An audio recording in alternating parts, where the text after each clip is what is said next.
Europe 1. 8h13 sur Europe 1. Votre invité, Sonia Mabrouk, est le maire d'hiver droite de Béziers.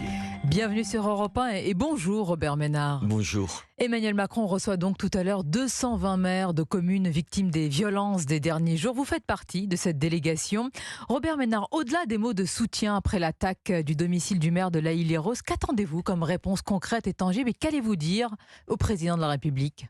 Qu'est-ce que je vais lui dire ? Je vais lui dire d'abord que c'est pas un éclair dans un ciel bleu. Moi, je suis maire d'une ville où il y a 2 quartiers prioritaires, vous savez, les quartiers pauvres en France, et que ces violences-là, la police municipale, la police nationale le constatent tout le temps. Il y a 15 jours, il y avait encore des pompiers qui étaient agressés, et notre police municipale agressée. Je vais d'abord lui dire ça, qu'on le découvre pas, que c'est pas... On a eu beaucoup d'argent, vous savez, pour ça. Dans le quartier de la Devèze, c'est mon quartier en plus. Alors, vous voyez, si je le connais, en 20 ans, l'État, la ville, enfin tout le monde, peu importe, auront investi près de 200 millions. 200 millions d'euros. C'est le quartier où on investit le plus d'argent. C'est le quartier où on vient de construire 2 écoles. Une des 2, ils avaient mis le feu, je ne sais pas si vous vous rappelez, il y a quelques années. C'est le quartier où il y a le plus de services publics. Alors il faut arrêter avec ça. Avec le discours sur les déshérités de la République, sur ces quartiers abandonnés par l'État. Ça va pas bien. Ça n'existe pas. Enfin attendez, moi je parle de ce que je connais. Je connais pas tous les autres quartiers. Chez moi, oser me dire que c'est un quartier abandonné, c'est se foutre du monde. Et c'est surtout revenir dans une espèce de logique où la solution, ce serait plus d'argent. Non. Moi je demande pas à l'État, il en donne de l'argent. Donc moi je me plains pas de ça. Le problème c'est quoi ? C'est la police municipale qui a pas les pouvoirs. Enfin, les gens le savent pas. Parce que moi, je me fais engueuler par les gens. Ils me disent, mais pourquoi la police municipale contrôle pas l'identité ? Pourquoi la police municipale ouvre pas le coffre de la bagnole pour voir ce qu'il y a dedans ? Il faut dire aux gens qu'elle a pas le droit, la police municipale. La police municipale, elle a même pas accès aux fichiers des voitures volées. On n'a pas accès à ça. C'est ça le problème. Alors qu'il y a un discours de faux cul, parce qu'on dit ils sont pas chargés de faire l'ordre public. Mais qui le fait l'ordre public ? Vous savez combien les premières nuits il y avait de policiers nationaux dans ma ville ? En dehors, il y en avait 5 dans le commissariat et 5 pour toute la ville. 5 pour toute la ville pour 80 000 habitants. On vous sent très en colère remonter ce matin, Robert Ménard. Mais vous pensez qu'Emmanuel Macron ne comprend pas, ne partage pas le constat que vous faites ? Non, je sais pas s'il le comprend. Je lui fais aucun procès. Je veux juste arrêter. On va pas redébattre, faire semblant de reposer les questions. Il y a le risque qu'on fasse un grand débat sur les quartiers de la ville. Moi, ce que je veux, c'est des solutions. Tout à l'heure, je lui demanderai, est-ce que oui ou non, la police municipale, vous allez lui donner plus de pouvoir, c'est ça. Est-ce que oui ou non, je vais arrêter d'entendre un certain nombre de gamins qui parlent à peine français ? Vous savez ce qu'ils me disent quand je les prends par le col pour leur dire j'en ai marre de ce que tu es en train de faire ? Mineur. Le premier mot qu'ils savent, c'est mineur. Attendez, l'excuse de minorité, il y en a marre. Il faut dire aux gens que quand tu as moins de 18 ans, à part, et c'est rarissime si le juge le décide, ta peine, elle est divisée par 2. Et si tu as moins de 13 ans, il n'y a pas de problème. Donc moins de 13 ans. Suppression de l'excuse de minorité, plus de pouvoir à la police municipale. Mais par exemple, sur la protection des maires, qu'est-ce qu'on peut faire ? Vous voyez un policier derrière chaque maire ? Est-ce que c'est possible ? Mais non, attendez. Moi, j'ai rassemblé tout le monde. On était un certain nombre de gens comme tout un tas de maires et tout. Moi, Attendez. Je veux pas donner l'impression, vous savez, d'être corporatiste comme les autres. C'est-à-dire, chacun disant, moi, je suis plus en danger que d'autres. D'abord, moi, je me suis jamais senti en danger dans ma ville. Enfin, je vous le dis, jamais. Je vais dans tous les quartiers, jamais je me suis senti en danger. Alors je suis évidemment sidéré par ce qui est arrivé au maire, mais et il y en a eu des cas un peu avant aussi.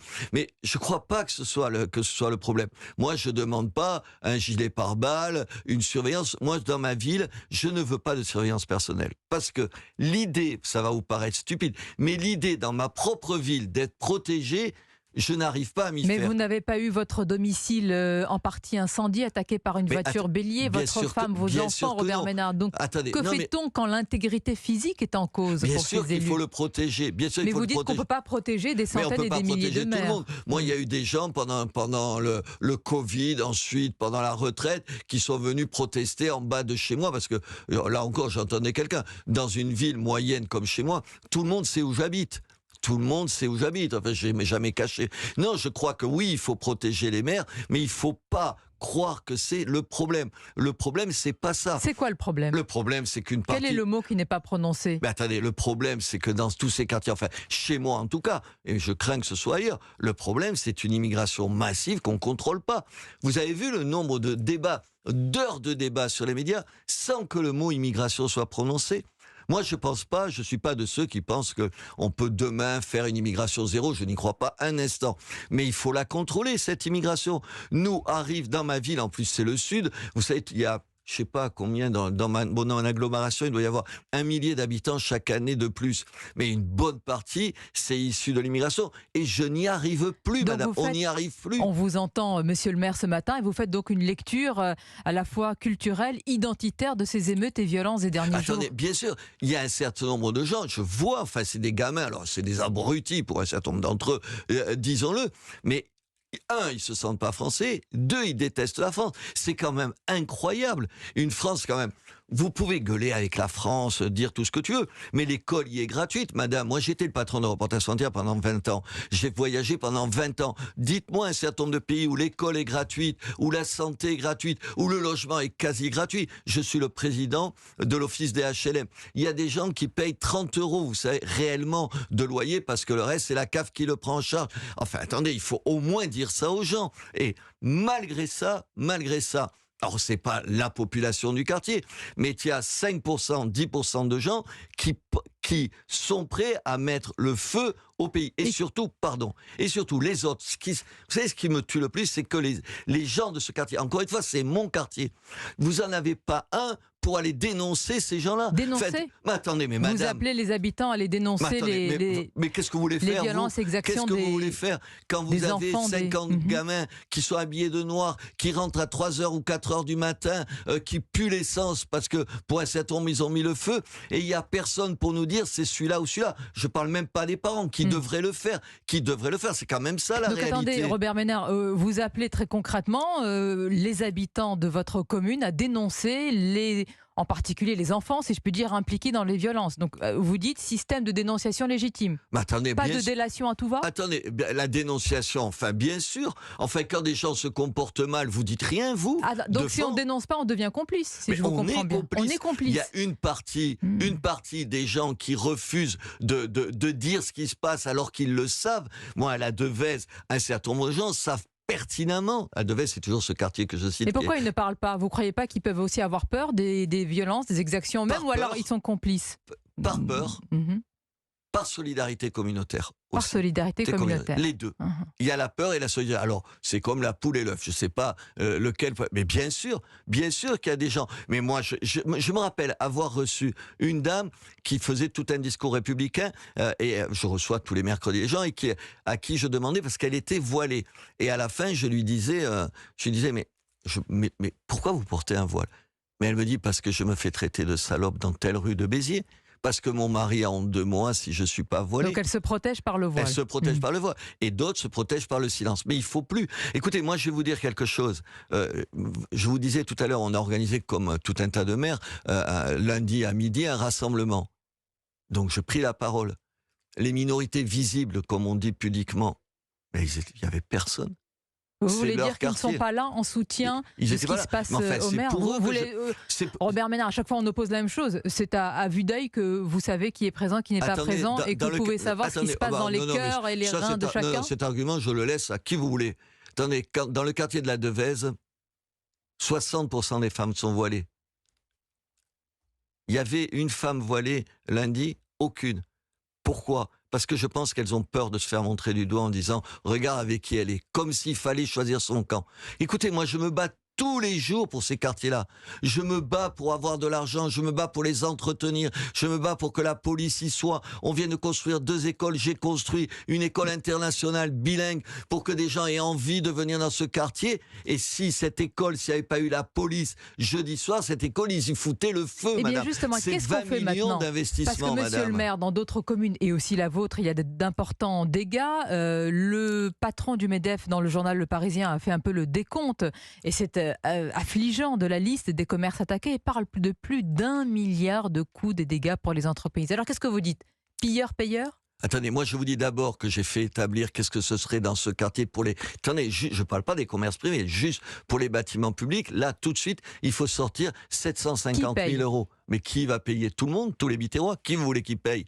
Qui va payer? Sérieusement, tout le reste, c'est du baratin. Ah bon, c'est-à-dire ceux qui disent non mais attendez, il faut voir comment on responsabilise les parents, comment on fait appliquer ce principe pilleur-payeur. Vous savez qu'à la fin du compte, c'est toujours l'État, les impôts et nous-mêmes qui allons payer. Expliquez-moi comment on va faire.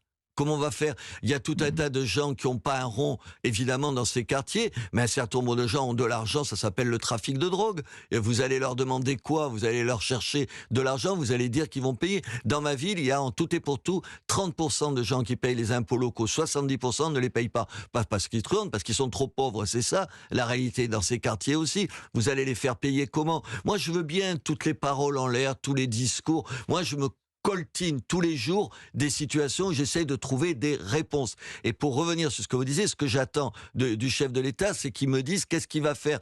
Je vous rappelle qu'il y a encore quelques mois, il y a eu un débat au Parlement pour dire sur les mineurs dont on parlait tout à l'heure, ils ont changé les règles du jeu. Non, ils les ont pas changées. Je vous racontais un comble pour vous dire pourquoi je suis tellement en colère. Vous savez, on me dit, il y a tout un tas de gens qui sont en situation illégale et il faut les mettre dehors. Donc, ils sont l'objet d'une OQTF. Vous savez, une obligation de quitter le territoire. Le 7, c'est donc vendredi. Vous savez ce que j'ai à faire vendredi? Un type qui est connu défavorablement des services de police, comme on dit, vous avez compris, vol avec recel, agression. Il fait l'objet d'une OQTF. Je vais être obligé de le marier, madame. Vous allez marier. Mais je ne vais pas le faire. Un individu. Non, mais vous devez normalement marier un individu qui est sous le coup d'une OQTF. Mais j'allais dire, putain, il ne faut pas dire ça. J'allais dire, mais ils ont qu'à venir la police le cueillir à la mairie. Non, je ne le marierai pas. J'ai appelé le procureur, il m'a dit, faites attention, monsieur le maire, ça peut vous coûter cher, vous allez être condamné. Attendez, on ne peut pas me dire deux choses, madame, en même temps. On ne peut pas me dire, ah, c'est tellement compliqué les choses. Comment on est obligé de marier des gens en situation illégale qu'on veut foutre dehors? Ce matin, Robert Ménard sur Europe 1, vous êtes en train de nous dire ce dont vous avez peur, c'est parole, on passe, on va oublier ce qui s'est passé. Ce que vous avez dit tout à l'heure, un éclair, c'est pas juste un éclair dans un ciel bleu, c'est un éclair dans un ciel déjà bien noir et orageux à vous Madame, entendre. dans ces quartiers, un des problèmes, c'est la maîtrise de la langue. On oblige, alors on a changé le nom, mais c'est la même chose, on oblige les maires que je suis qui dirige, donc qui est le responsable des écoles primaires, à accueillir des langues, des enseignements de langue le soir, des langues de pays d'origine. En l'occurrence, chez moi, c'est arabe et turc. Est-ce que vous pensez une seconde qu'il n'y a pas plus intérêt à apprendre à ces gens-là et à tous les gosses, parce que les nôtres, ils sont tous, vous avez vu combien il y en a, qui 60% maîtrisent mal les langues quand ils rentrent, ça doit être à peu près ça, en 6e. On ne peut pas donner des cours de français plutôt que des cours d'arabe. Vous dites les nôtres. Vous faites une différence, les nôtres. Ah, vous parlez de... vous parlez d'enfants français. Oui, parce que je ne sais plus comment dire. Parce qu'au micro, tu fais attention à tout ce que tu dis. Mais quand Sandrine Rousseau met en avant... Robert Ménard, quand Sandrine Rousseau met en avant la pauvreté de ces quartiers, quand Jean-Luc Mélenchon dit qu'il ne faut pas toucher aux écoles et aux gymnases sans rien dire des commissariats ou autres, comment vous qualifiez aussi ces réactions politiques? Écoutez, pendant des années, on nous a dit il y a un cercle républicain et on virait l'extrême droite de ce cercle républicain. Ils sont dans ce cercle républicain, eux?